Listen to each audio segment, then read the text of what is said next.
Hello and welcome back to Where Are All My Friends? This week's episode is with Pat Lukens, or the artist name Myrone.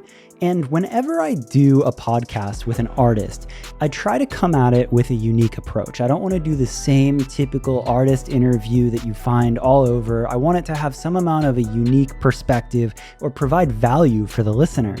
And with that said, I really liked this episode because Pat shared a very honest side of his career. I think that it's important in podcasts for both the host and the guest to open up enough to have a real conversation and not just share the same copy-paste kind of answers. And we talked a lot about his career and some of the places where he went wrong, and he was very open and honest about places that he could have done better. And I think there's an insane amount of value and lessons to be learned when people are self-aware enough to realize that and share that. But with all of that said, he's actually had a very successful career and as a completely independent artist, and I find that very encouraging. And outside of his own personal project, he's had a lot of success as a pop producer working with SZA, and he has a totally separate side, more metal, where he has a project with Chris Adler from Lamb of God. So he has this crazy diverse list of inspirations and projects that he works on in every kind of genre. But again, what stood out to me with this episode was just him keeping it so real as a person and sharing such a relatable story. So I think anybody listening to this will really enjoy it. With that said, let's get right into it. Where are all my friends? Pat Lukens. And Hello. The first thing I need to do is shout out Rod Chong. Yeah. The Big time shout out. ultimate connector of good folk. Yeah. Because you and I were at Rod's house and he said it and I legitimately thought he was joking. He was like, oh, you should meet Pat. He's a musician. Like, he should be on your podcast. And I was like, oh, that's cool. Whatever. And within 3 minutes, I'm talking and we're like, oh, what do you do? What, this, that, and this.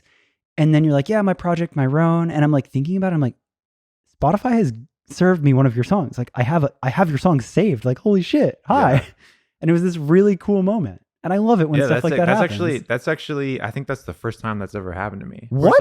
Where I've been like, oh yeah, I do this project. It's called Myrone. People are like, oh, I've actually heard of it. Really? Yeah, that's like the first time that's ever happened. No fucking way. Yeah. Because I think for myself, I'll maybe, I don't know if this is weird or not, but I have certain genres or music where I don't do deep dives outside of being like, I fuck with this and I put it in a playlist.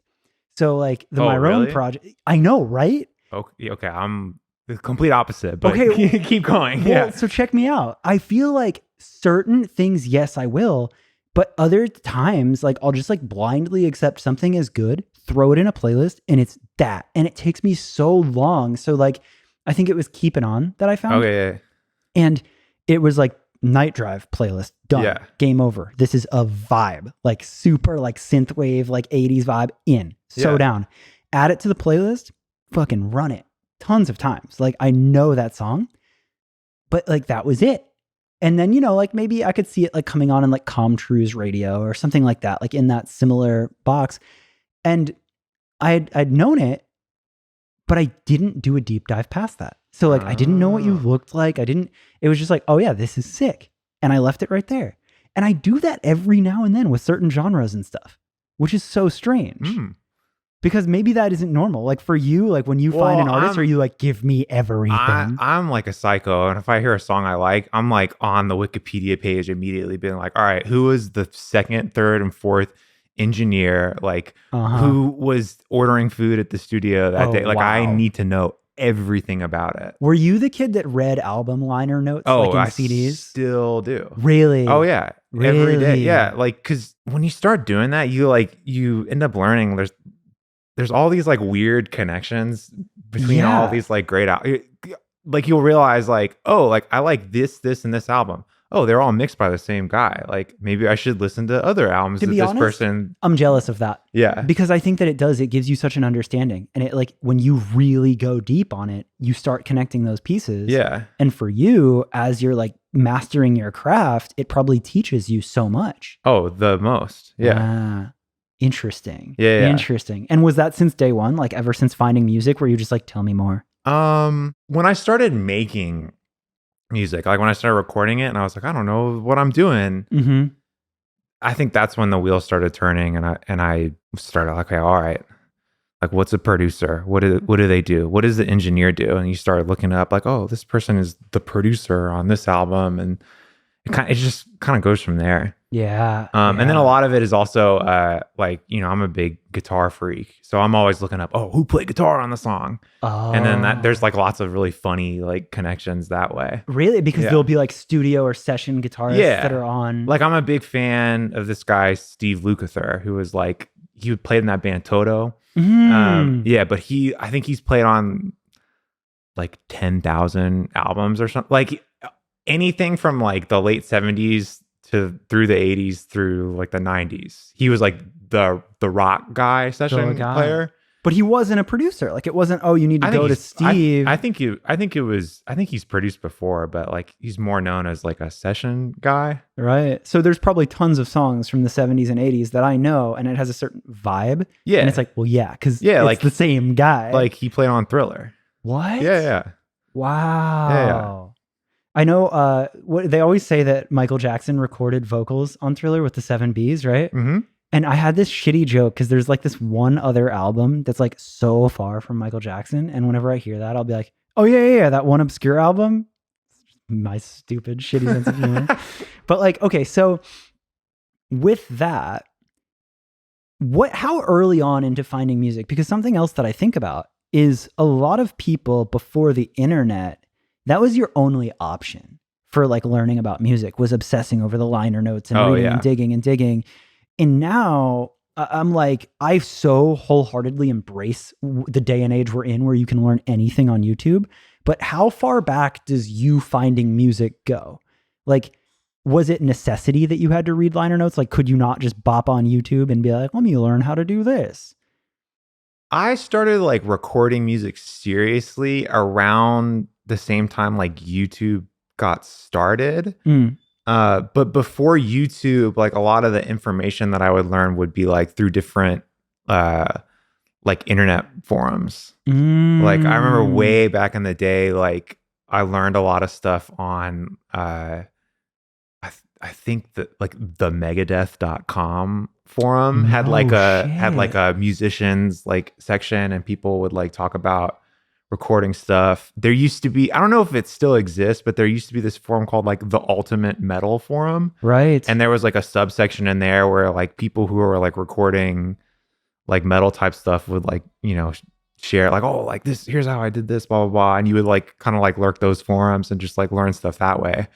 But now obviously it's like you just go on YouTube, and usually you can find out like from the guy that recorded the thing, oh, here's how I did this. Yeah, exactly. Kind of nice. Well, it's also funny, like as you're saying this, I'm thinking in real time, and it's like a funny small world moment, but Misha from Periphery was also on this podcast. Yeah. And a lot of his story was he too learned on forums, and was a very, very active member on forums. Yeah, he was big on 7string.org. And I remember back in the day, he posted like, there's this thing, I don't know how like recording savvy your audience is, but basically there's this guitar amp simulator box called the Pod, and he uploaded some presets for it because everybody's like, bro, how do you get that tone? Like blah, blah, blah, blah, blah. And I was like, oh, I'm downloading this. No shit. Yeah. So you're like that. I remember, I wasn't like an active member of the forum, and like I'm like a bit younger than he is. So he was like the guy. Everybody on 7string.org was like, oh my, this guy is crazy. Like, listen to his SoundClick page. Like, he's posting crazy demos. Like, how does he get that sound?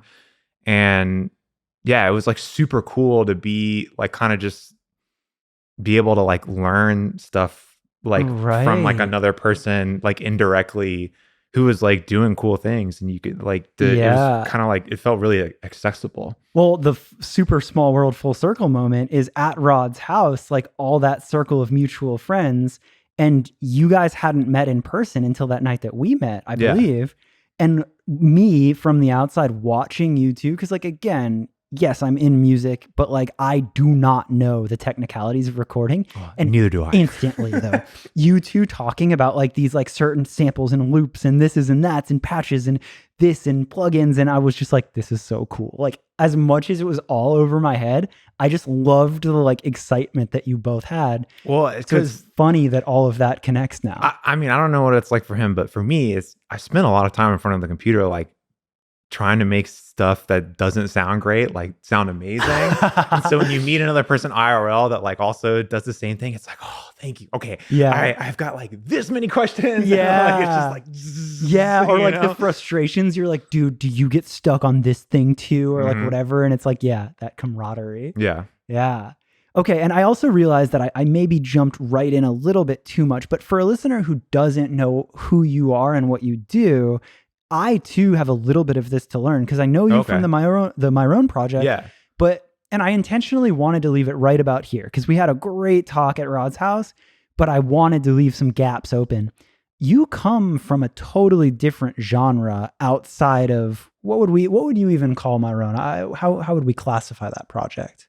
Well, I always just say soft shred, which is soft shred. Let's fucking go. Which is a genre that I made up and has apparently stuck. Yep. But you know, it started out when I started doing it. It was kind of more of like a synthwave type thing. Yeah. But the longer it goes on, the more it's just becoming more of a just like a straight up like jazz fusion, like super music nerd thing. But I grew up like all I wanted to do when I was like a teenager is like I just want to be in a metal band.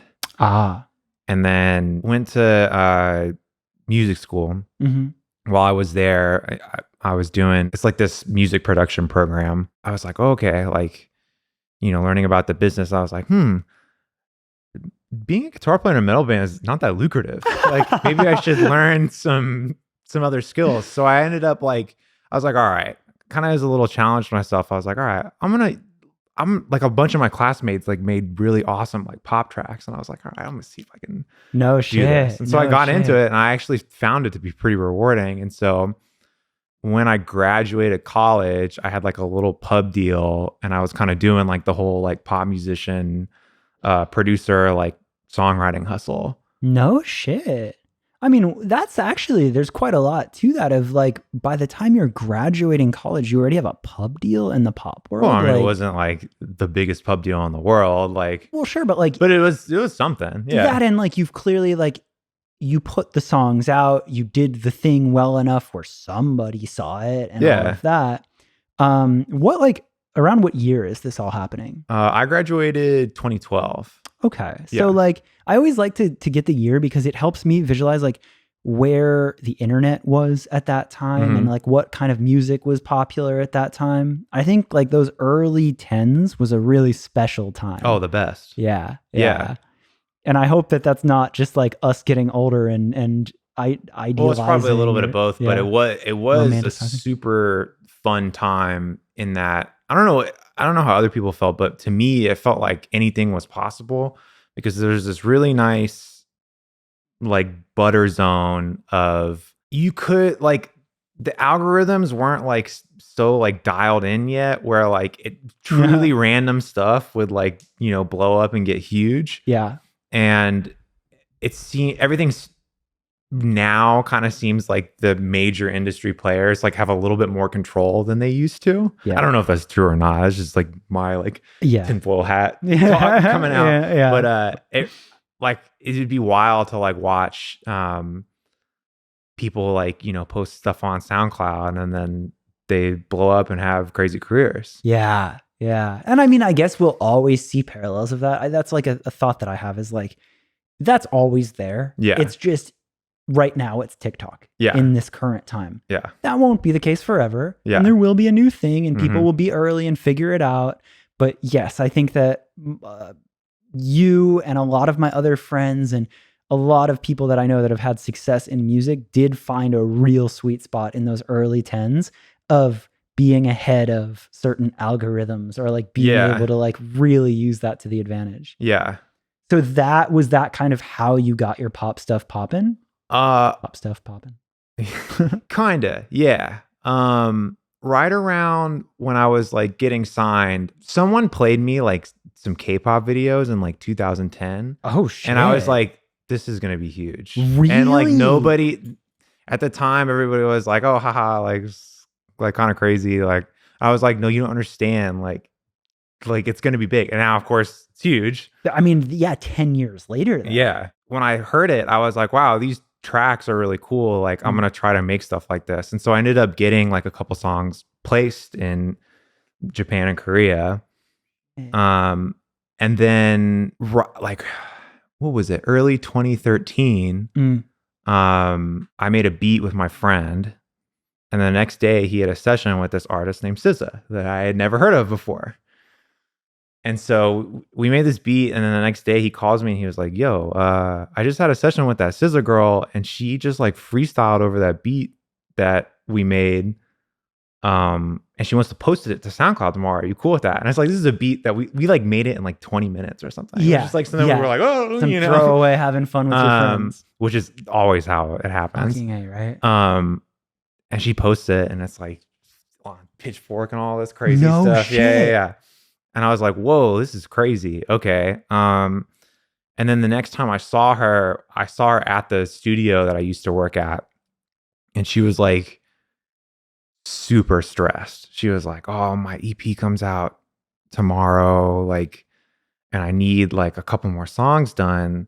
And I was like, oh, okay. And then I like left and I came back and she was still there. And I was like, well, like, do you still need help or whatever? And she was like, yeah, like, can you like engineer, like I got this one beat, can you like engineer it? So I was like, okay, yeah, cool.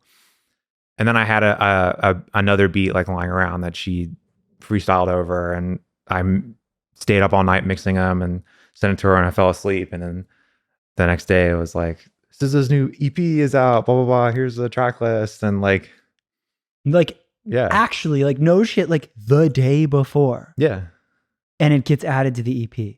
Yeah, it was crazy. What?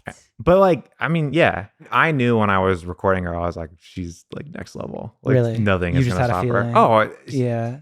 Like just the way she worked, I was like, yep, she's great. Yeah. Like she's like, my dude, I had no idea about this. With yeah. You. And what EP is that?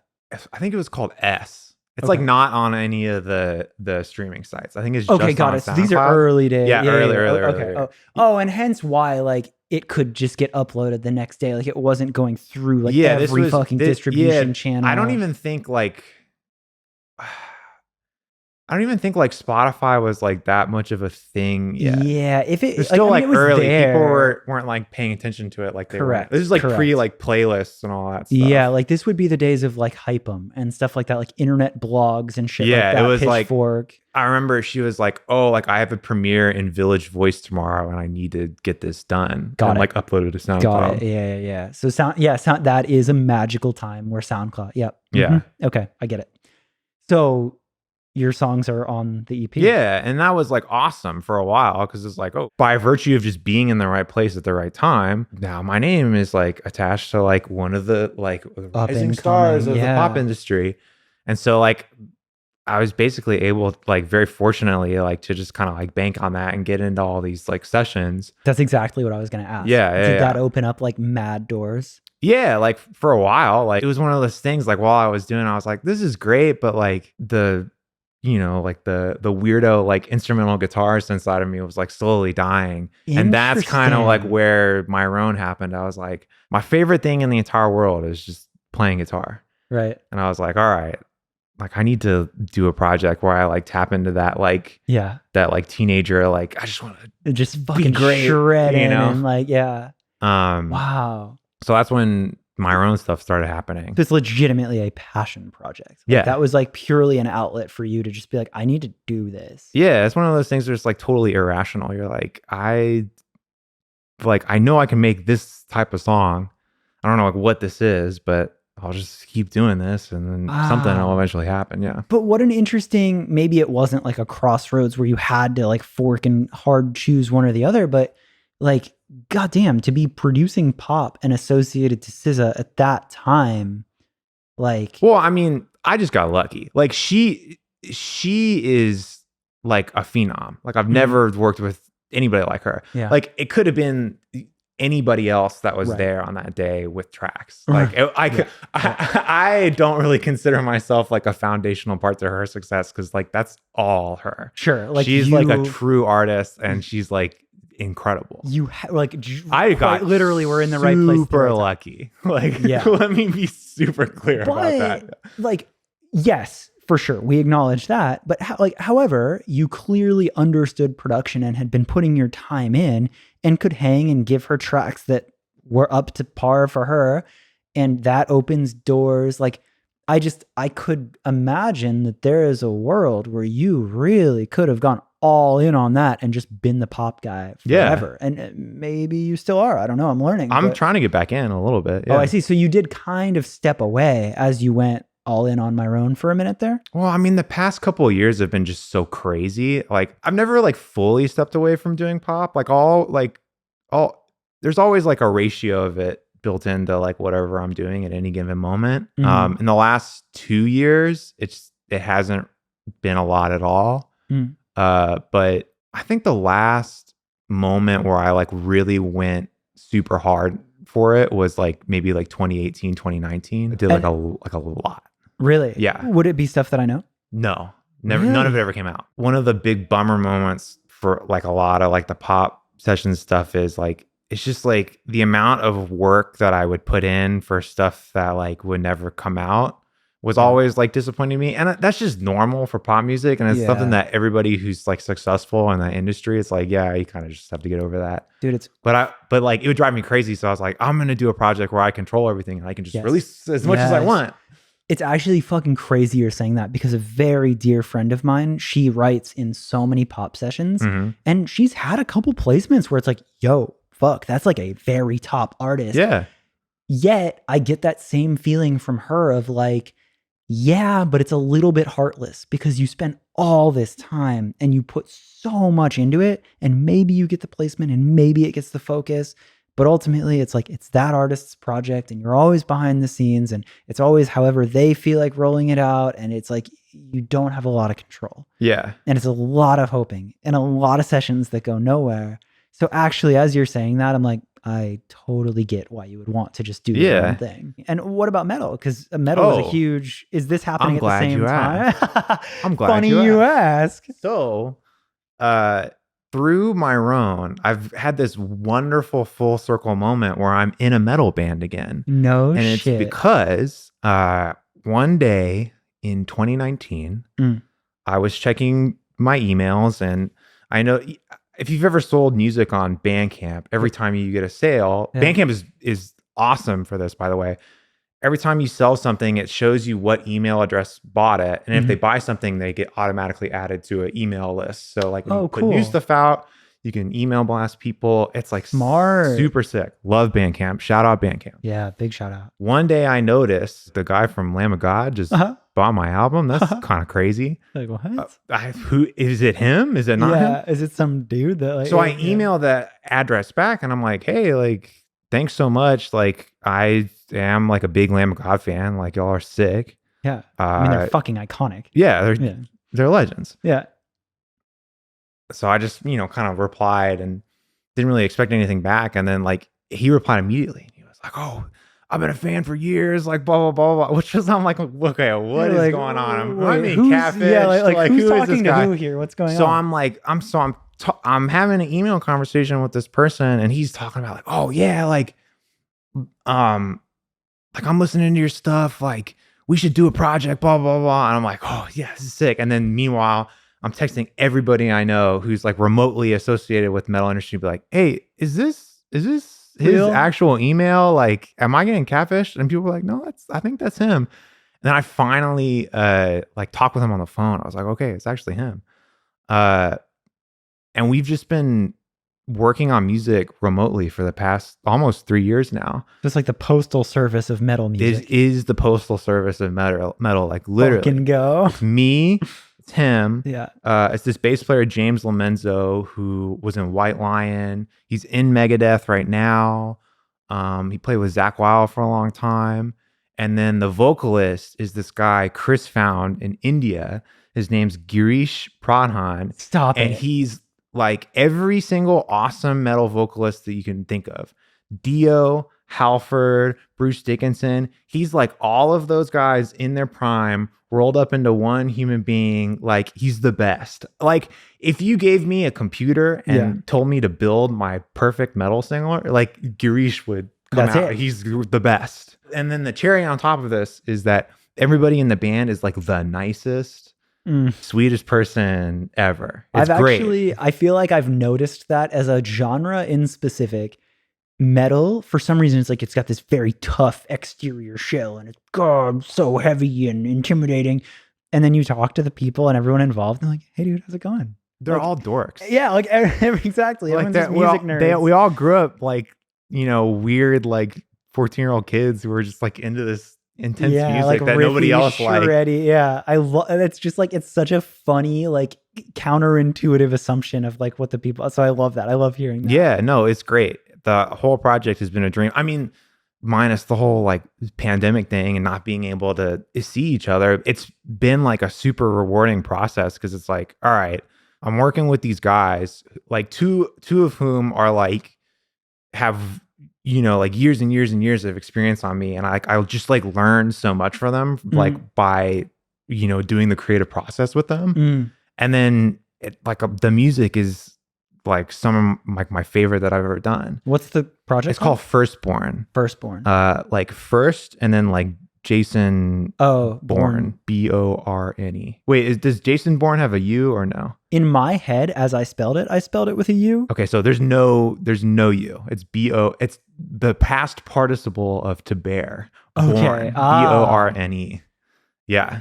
Okay, cool. Yeah, damn. It's fun. But I mean, okay, yes, you're right. Like the pandemic sucks for that. But if you're doing it all online anyway, that's kind of part of the charm that you can do it separately. Yeah. And as things chill out, like, is there a world where y'all tour? Oh, I'm like trying to, this is like the only thing I want to happen. Okay. Like, my life's goal is to just get these 3 other people in the same room with me and just make noise, shred. Oh, so not even necessarily tour, but just like step 1 is getting in the rehearsal room session and like together and playing this stuff. Yeah. But if I like got to do like one show with these guys, like I would be like, I've made it. Like I did it. Wow. Like life goal accomplished. Done.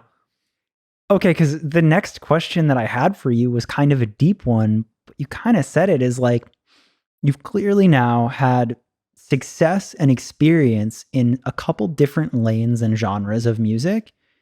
In your current life and career as a musician, do you feel fulfilled? That's a really interesting question. There's part of me there's like the selfish part of me that always wants more, and I'm like, no, I have so many like more like projects and all this stuff to do, like. But if I'm truly honest about like my life and like the things that I have managed to accomplish thus far, like if I like listen to my paper, I'm like, whoa, okay, like not a bad job, like that's sick, like good, like. Great, like super happy, but we're always I'm always chasing the next goal or whatever it is. I think that's human nature that never goes away. But I just like, as I'm hearing your story and connecting a lot of these pieces literally in real time, that's the feeling I get is like, damn, you didn't just settle at a specific genre, and like your creative journey, like you really have been able to be like, cool, Myrone checks soft shred, invent a genre, why not? Pop producer, fuck around and do shit with SZA, why not? And then like metal project, Firstborn, do shit with all your favorite metal, musicians.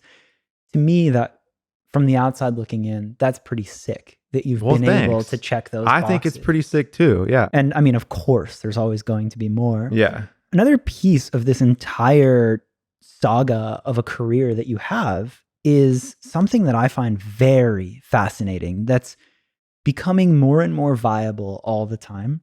But Myrone is an unsigned project, correct? Oh, yeah. Okay.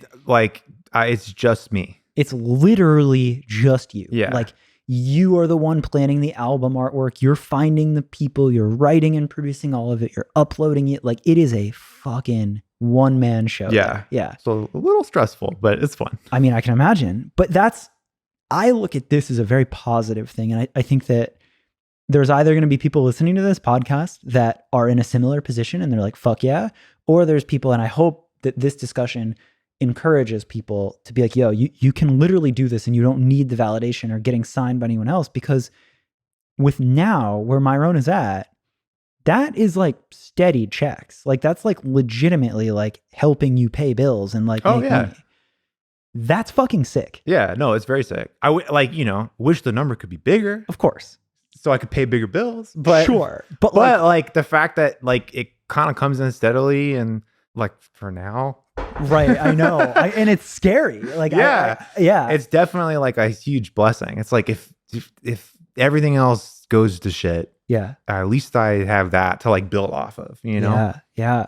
So, and things have, to be honest, like things have gone to shit like a couple of times, and it's been like super stressful, and I've survived. Like I'm here. Yeah. So like, what are those moments of going to shit? Well, number one was one of the earliest projects that like I tried to do with Myrone was this video game soundtrack.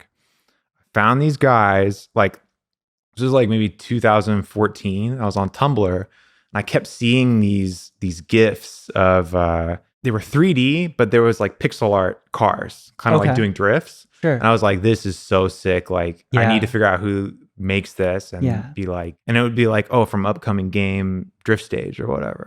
I was like, this is sick. I wonder who's doing the music or whatever. And I reached out and they were like, oh, like we've only been making the game like for a week. Like, yeah, I guess you can do the music. Crazy timing. Yeah. Right place at the right time. Like a couple weeks later, they put like a demo of it, like a really basic like gameplay footage set to one of my songs on YouTube, and like it went crazy. It was on all like video game blogs, all this crazy stuff. Yeah. They did a Kickstarter. It was successful. And things were like awesome for a while. Like we were like able to go to E3 and like do all this stuff, do all the crazy, like do all the crazy, like fun stuff. But the two guys making it could just never could get it together, basically. And like, I don't want to go into details, but like it got like bad and gnarly, and like it ended up not being a thing. And they never made it. Fuck. Which sucks, because like if they made it, it would have been like a home run. And that for you, because I actually don't know that world, if you as the artist and the composer of that soundtrack, like if that landed and got signed to like an EA or something that, like that would have been like, I would have been like, great. Like now I'm Mr. Video Game Composer guy. Right. I still do video game stuff. But like that was a moment where it was like a very like, here we go, damn it. Like, yeah, I was like, well, this didn't work out. But then I was like, but I'm fine though. Like, you know? Yeah. Wow. Like, you know, there's definitely like an alternate universe or like a different life path where everything worked out. And like, I'm like more in the video game industry, but like it didn't work out, but like, I'm fine. Were there other moments? Like that's a pretty big one, but. Oh yeah. In 2018, I had like the craziest, most wonderful opportunity to go to Korea and work at, how familiar are you with like K-pop industry? Pretty low. Okay. But I am very well aware of the crazy success that it has. Yeah. Had a couple guests on the pod that also are all in. I respect it, but I won't know names. Yeah. So I went in 2018 to SM. There's like a couple big labels over there, and SM is like one of the biggest. They do Girls' Generation, Red Velvet. I got nothing, but I trust you. You've painted huge. The picture well. So like I'm there at the building. They do these writing camps where you go and like the producers and the writers, and it's like a week long, and it's like one day you have a session with like these writers, and the next day you have a session with different writers. So I go and I do like 3 songs, and like I think they're like the best things that I ever done. I'm like, these are getting cut. Like I'm doing it. Like I'm the king of the world. Yeah, you know? Dude. Yeah, I mean, I fucking get it. You're across the fucking world. Yeah. None of them ever came out. Like they never cut them. One of the songs that my friend wrote while they were there is like Red Velvet's like biggest song ever, and I remember them playing it in the listening party. And I was like, that song's a huge hit. You knew. I was like, yeah. Oh my I was like, oh man, God. that's a banger. Holy shit. And again, that's a moment where like, Yeah, I was like, well, fucking- it would have been sick, like had I Yeah. got that, but Yeah. like it was still like cool experience to go like to the other side of planet and like work with people like over there doing some stuff. Like, yeah. had I gotten a song cut, I'd probably be doing more. But you know, Right. I'm fine. Like, Yeah. like I mean, I just love that you share stuff like that. And I think that like those failures, or maybe not even failure, but like almost whatever. Yeah. Well, it's like they're all learning opportunities. Like I look back on it, I'm like, well, I probably like could have done this better. Like I probably like maintained my like my email relationship with like a couple more people, but like, you know, Yeah, here you are. You're still doing your thing. I'm still here. Yeah, and you're doing quite a lot of cool things. Because that's another question that I kind of like jump to is like, actually now as I'm hearing it, you've had quite a few moments like between SZA and like the video game project and K-pop where like in the moment, yeah, you probably felt like, holy fuck, I'm on top of the world. Like, Yeah. I fucking did it. Yeah. Is there a lesson in that you look Oh, at yeah. now? Yeah. Something that always sticks out to me in my mind is so right before the pandemic happened, my day job was I was the guitar player for an LA production of this musical called Rock of Ages. I'm not sure if you're familiar. It's like again, I've heard the name. So for the people listening at home, it is a 80s jukebox musical about two star-crossed lovers on the Sunset Strip. All of the songs are like hair metal songs. Yeah, so like sure. Poison, Twisted Sister, like all that stuff. Yeah, like very like sunset whiskey Super a go-go vibes. Exactly. Yeah. Super fun. One of the things that I had to do as the guitar player is I had to walk out to the center of the stage at the top of the show, the start of the show. I play the solo and I get the crowd all pumped up or whatever. When we were blocking it and we were rehearsing it, in my mind, I was like, oh man, I got this. Like I've been on stage so many times, like I can do this. And I walked onto my thing. And the assistant director kind of pulled me aside and he was like, yeah, you're doing pretty good, but like, like act like you've like been here before. Like he didn't put it exactly like that, but he was he was like kind of like settle into it a little bit more. Like make your energy like a little bit more grounded. And I was like, I was like, like I'm perfect for this part. Like I've got this. Like this is a slam dunk. And like it's like, so now whenever I think like I'm in this situation where I'm like, I'm on the top of the world, like I'm nailing it. Yeah. It's like, oh, that's the ego talking. Like there might be still something to learn in this moment, even if you think that you've done everything 100% right. There's always room for improvement. There might be an adjustment that you can make to be even better. Yeah. And so a lot of that is kind of just being cognizant of, like when your ego takes over and you're like,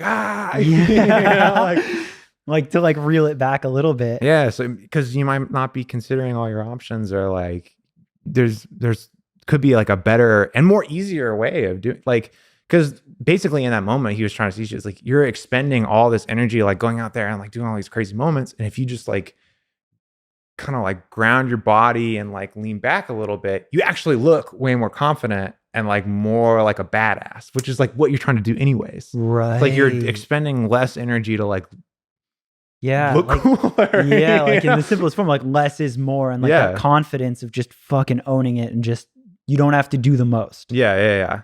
Because I'm fucking so fascinated by that, and I just genuinely am interested. I wonder, like, to take that a step further, like, because we all have those moments in life. But how do you like, maybe the golden question, how do you recognize that you're doing that in that moment? That's tough. Right? Because we can talk about it right now, but it's almost like you always need that hindsight to be like, fuck, I was doing it again. Yeah.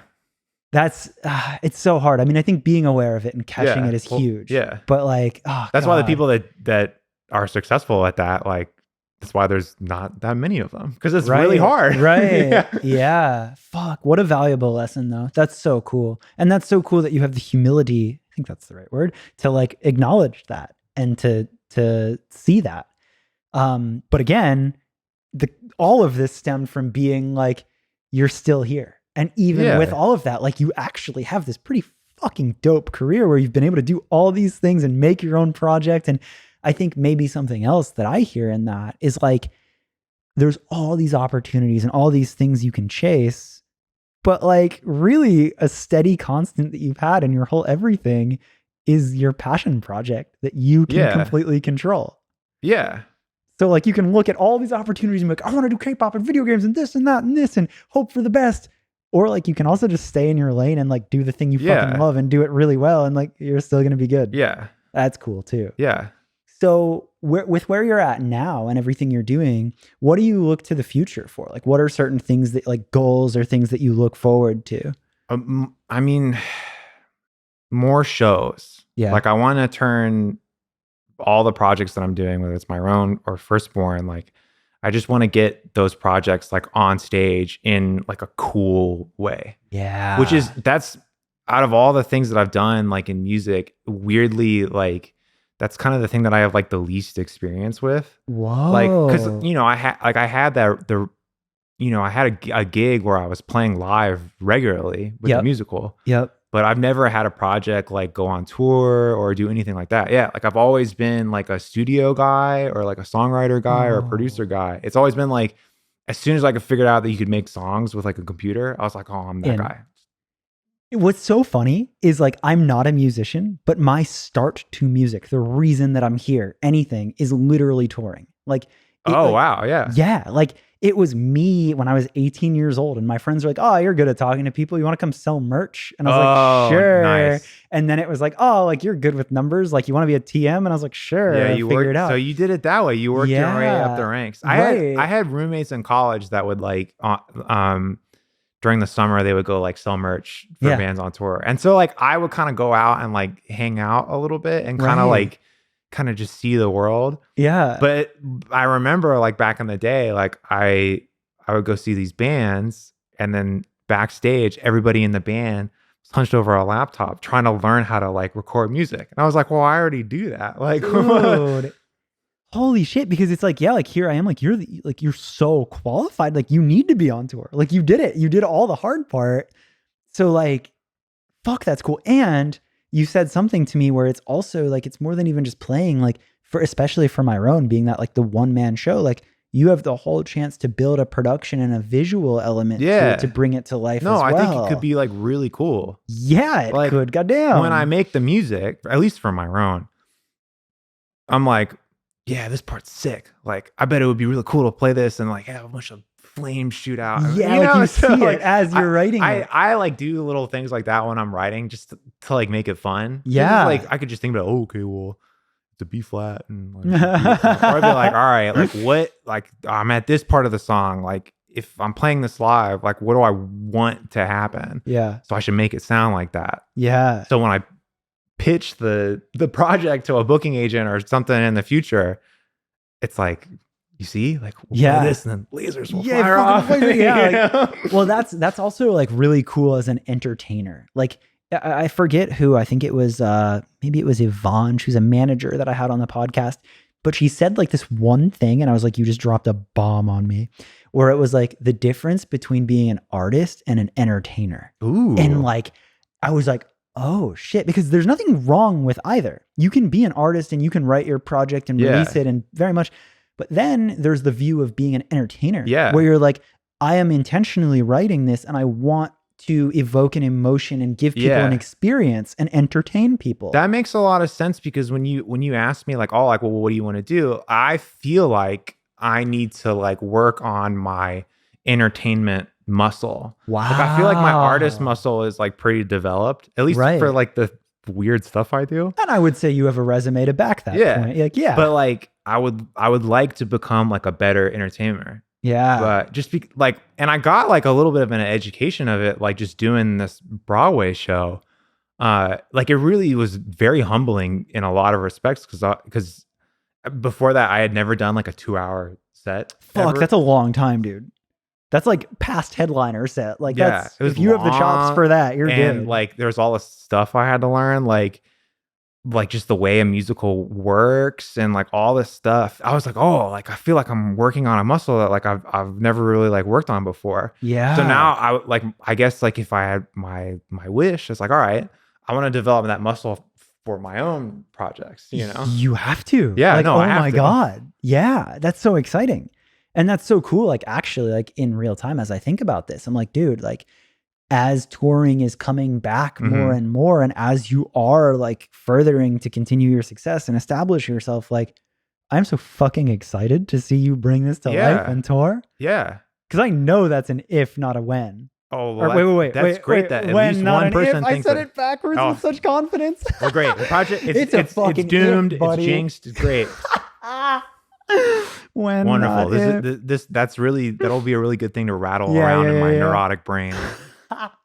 Yes, it is a fucking when. I need to do it. Yeah. I just like my entertainment business is not as good as my artist business. It's like, you know, like as a producer, it's like, I know like when I make a song, like, all right, I'm going to email it to like these people who are going to like have a use for it in this way. Yeah. I'm like, okay, like I have all this music and like I have like a profile and like I have all my like stats that I can like show to people, like, but now I'm like, well, what do I do? Like, do I email a booking agent? Like, I don't know, because I just don't have that experience, and I'm excited to learn and figure it out. You know what's funny is like I very much, as a host of the podcast, like I don't like to interject too much and make it about myself or whatever. I really like to give the stage to the guest. However, in this moment, like just as far as a discussion, one of the most fulfilling things I ever did in my career was help a bunch of my friends who were making like underground SoundCloud, hip hop, whatever, go on tour, because I came from touring world. And it was a very similar conversation where they had great music. They were so good at what they were doing. And it was like, yo, we want to go on tour so bad. And I was like, well, then like let's go. And like, what? And for me, like I encourage everybody to do this. And yes, it really does help to have a booking agent. But if you're willing to put up the expense of like renting a van and putting together your own production and taking door deals at venues, like anyone can go on tour. Like it's fucking easy. Like you don't need permission. Okay. And we cobbled together this fucking tour, dude. Like it was me TMing it and everybody getting in one van and a backdrop and a projector and a laptop. Wow. And it was fucking magic. And people showed up. That's awesome. So like, I again, it gives me like, hope. I'm like, yeah, okay. Like bro, like you can, like, you need to go on tour. Yeah, like, I know. This has to happen. Yeah. Yeah. So yeah, man, I don't know where that goes outside of that, but like what a cool thing to like hear you explain, because I think the project will just go crazier, and I can only imagine that it'll spark that much more in you once you get on the road. And maybe you don't get pyro and fire right out the gate, but once you start building it, like, holy crap. Like, I mean, every band that I've ever been in, like playing live has always been so like valuable, because, you know, you write the music, and when you're making the music, it's kind of like painting. You're just like, all right, well, this part of the song sounds better here. And you kind of just like, do that. And then when you play it live, you're like, this part doesn't go off the way I thought I did when I made it. Yeah, you need to like pilot it. So, and then you make new stuff and you're like, okay, like, it's like field data or something. Totally. And another thing is like, I really do think, like, I love and support both lanes. And I think it's so sick that like you've literally proven it, that you can be an artist and write music and upload it and have a successful career, and no one has to go on tour. But I do find it incredibly interesting that there are a lot of artists in a similar position that had success uploading music and haven't had the chance to tour yet, and really have that desire. I think a lot of the solo artists, like, again, call it like alternative, hip hop, whatever. Like there's a lot of like single artist projects that are doing really well right now. A lot of these people wanted to be in bands, couldn't find the dedicated members, did it themselves, have had success on the internet, and want to go on tour. And I think that I can't wait to watch that happen. Yeah. And we're about to be in that. Yeah. No, it's exciting times. hopefully are coming up. Yeah. One last piece of your story. I mean, I'm sure there's more than one last piece, but something I realized that we didn't touch on that I think maybe certain people will really appreciate about you, and a thing that we had in common, was you actually kind of have a love for cars and drifting in particular. The best. And I've watched you do something with the Myrone project where you really kind of play into that. Like your art will be like 240s and like drifting, and you're a part of that drifting community, and you've been on drifting podcasts, and you really lean into that. Oh, well, I mean, they're the best. I think that's so cool. I think because Drift Stage, the game, the vaporware game that never came out, I think because it was drifting, like actual drifters like somehow found out about it and they started really liking the music. And in particular, there's this one group of guys called Animal Style. They reached out to me and like were just like nice and passionate about the music. So the last Myrone album that came out was in 2019, and after I put that out, I was like, I'm done. I didn't realize it was that long, because you're putting singles out. Yeah. Sorry. Well, like 2019 is also when I met Chris. So I was like, oh, okay, cool. Like I'm burnt out on this. Here's a new project to kind of like dive headfirst into. But like I didn't really tell anybody, but I was like, man, like I don't know if I can do another Myrone album. Like I don't know what to do. And then I met these guys, and they were like, they like just love the music so much, and they would like, you know, put my music to their drifting clips, and I was like, all right, this is awesome. Like this is getting me excited to like make this type of music again. And then they had like an event at Apple Valley, which is it's like a local like, Southern California like grassroots type. Yeah. And they took me out, and they, you know, got me all car sick, spinning me around the track. And I was like, okay, like if I can just make music for these guys, like that'll be good enough for me. Yeah. And you know, fast forward like a couple months, and now I have another album done, and I'm like starting to roll it out. And oh wow. Yeah. Because I think you put out a single called Soft Shred, right? Yeah, a week ago. Pretty recent. Yeah. And is that a part of the new album? Yeah, it's the first single off the new album, Soft Shred Universe. Oh, you heard it here first. Let's go. Wow. So it kind of brought the spark back. Yeah. No shit. Yeah. I've always kind of just been into cars. Like my dad had a cool car growing up. I played a lot of Gran Turismo growing up. And so there's always, and like, you know, the Gran Turismo soundtrack is awesome. Yep. And there's just always been like racing games, and have always just kind of been like a part of my life. And, you know, I found out a lot about a bunch of different cool music through different racing games. So I have 4 brothers and 1 little sister. So, you know, like getting to play your music in the house, like on speakers, when there's a lot of competition for these speakers. You can't really do it all that often. Yeah. But like as soon as I got a car, it's like that's where I would listen to music. So I kind of always kind of just gravitated towards music that you can drive to. And so when I started making my own stuff, people would always be like, oh, like yeah, like it's always on my driving playlist, blah blah blah. And literally me. So I'm like, all right, I'll just like lean into that. You know? If that's who's listening to it, just like make. That's very self-aware in a cool way. Yeah. Damn. So then that album, like, was that a big inspiration of like you imagining like this as like driving music as you're making it? Oh yeah. Yeah. I mean, the next single is a total homage to like all the drifting people. Amazing. And, like, just like I made it for them. I was like, here's the song. Please use it in all of your, you know, like your Instagram drift videos. Yeah. But I wouldn't be surprised if like, by doing that and being so self-aware of it, you end up having another viral moment of like TikTok finding it and like it being like a moment there, and YouTube, and like I hope so. Please. Yeah. Please TikTok my music. But it's more helpful than you think. Watch this be the Where Are All My Friends TikTok clip of us just being like, please use it, please. TikTok this. This is the new TikTok viral sound. But I like that you actually didn't do it, because I think the negative side of that is doing it to be so contrived, of like making it only to be TikTok, YouTube, do it. Oh, every time I do that, it ends up being but like that's so funny, because like I do that on purpose, like all the time. Like when I'm making the songs, I'm like, it's so sad. But like when I make stuff, I'll like look at sections of the song and be like, did anything happen in 6 seconds? And if the answer is no, I'll be like, start trimming stuff. Whoa. Yeah, I do think like that. It's probably not healthy. Well, actually, though, I tried to turn it on and off. I could say like I'm always studying the art and craft of podcasting.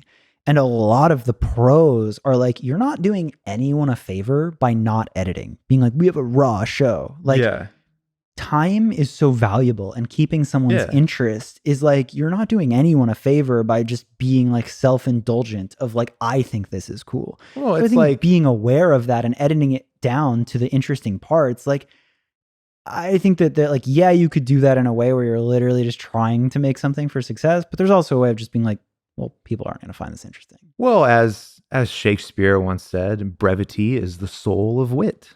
Fuck, dude, I've never had don't waste my time as a viewer, you know? Yeah. No, that's cool. I think that you have the understanding of that as an artist in a good way, where like you are editing down, but like not being like, give me success, I'll edit it down. Yeah. Like, if you could, now knowing what you know, if you could go back to a version of yourself in the past, totally your pick, but what version do you go back to, and what advice do you give them at that point?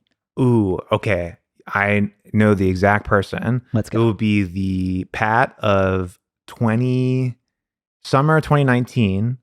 I got hired to be the assistant composer on a Disney cartoon. I won't mention the name, but basically, when you're a composer's assistant, it's different for all of them, but what ends up happening is the composer will like send you like, okay, here's this character, here's what the theme is, and they'll send you like a piano thing, and then your job is to like orchestrate it out, and like kind of like build the score for the show. Yeah, super cool. It's my first time doing it, and pardon my French, but I was getting my fucking ass kicked. Like I was just not doing a good job. Like, and I was like, oh shit, like, oh fuck, like I'm never gonna work in film scoring again. Like, because it was like, it's my first time. Like I didn't have the right template or whatever. I just like, I had no experience. Like that's got to be pretty humbling too. It was super humbling. Fuck. Super humbling. But I would go back to that person and be like, just take the L. Wow. Don't like, just, it's fine. You know, like you will score something again. Don't worry. Yeah. Like I wanted very badly to blame the people that I was working for, but it's like, it's not their fault, you know? Like, like when you really take that honest reflection. Yeah. So so you go back to that version of yourself. Yeah. And I'd be like, take the L. It'll be okay. Yeah. Yeah. That's interesting. It's actually interesting that it was so recent in your career that you go back to that moment. Is 2019 recent with all the crazy things anymore? I mean, that's the other thing. I almost like look forward to like losing sometimes. I've heard that quite a lot. Because that's like when I learn stuff. Like when I get like humbled. Yeah. Because it's fun to be in that situation where like you're doing a project and everything you're doing is like super great. Everybody loves everything. That's awesome. Yeah. But like it's a little bit better to be in that same project, and then every once in a while someone's like, I don't know about this one part. Like you should try to make it better. Which is why I love working with Chris. Oh. He's super positive, super fun to write with. Yeah. But he'll like kick my ass sometimes. He'll check you. It's sick. Yeah. He'll be like, and it's like amazing because like, you know, he's like a shredder too. Yep. So he'll be like, he's like, I think you can go harder on that solo or something like that. I'm like, okay, yeah, you're right. And then like I'll end up doing something better. Yeah. Because he had like the courage to be like honest with me or whatever. Well, it's like a two-way street, you know? Totally. But that's the curse of being a creator. It's like, yeah, cool. You can literally do everything from your bedroom on your own and be good. But like sometimes you forget how magical that feedback and feeling is when you meet somebody who, in your opinion, is like just as good, if not better than you, and they can teach you. You forget how valuable that is, and learning from other people and being checked. Yeah.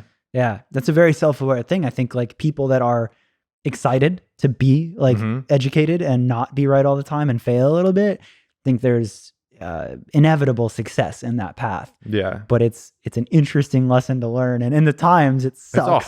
It's a hard lesson to learn. Like I'm sure if you've like ever talked with people that like work with me like early on in their career, like like they worked with like a different person who had not yet failed enough times to really be like mature about like certain things. Yeah, dude. That's I fucking love that though. It's a very self-aware, very powerful lesson to have. And I feel it too. Like, my God, like I'll look back at certain things and I'll be like, came at that too hot. Shouldn't have done that. Yeah. I shouldn't have done that. Yeah. But there's kind of like, that's the fun of learning and growing always. Thank you so much for doing this pod. Oh, thank you. You know, I'm always down for a pod. Yeah. Like I for myself, like listeners probably know I say this a lot, but I'll get a certain feeling about people and that's all I need. Like I don't want to do the research. I'm like, you're cool. And then I leave it there and I'm like, I want to hear more. I'm glad that we met and you were like, he's podcast material. I just had that feeling. I was like, there's something here. We'll save it for the pod. There's something here. And sure enough. So for real, thank you. Yeah. Well, thank you, brother. So there you go. Pat's story. I hope you liked that one. I really loved how self-aware and humble he was in a very positive outlook. That really, really inspired and helped me personally. If you liked this episode, you're here at the end. A massive favor that you can do for myself is just sharing and spreading this podcast anywhere you see fit. Social media, texting it to a friend, anything. Word of mouth is the absolute biggest way that this podcast has continued to grow, and it's something that you can do completely for free. So if you don't mind taking a second right now and sharing it, I would love that and appreciate it so much. Outside of that, make sure to hit Pat up if you like this episode. His Instagram is @MyroneOfficial. I'll link it in the description. There's also a brand new Where Are All My Friends Discord channel where we hang out and do some voice chats and kind of just talk as a community. It's pretty sick. Every now and then I'll have guests come on and open the floor up so you can ask more direct questions to guests that maybe you liked. It's really fun. I like it a lot so far. I think that says it all. Thank you for listening. I'll be back next week with another episode.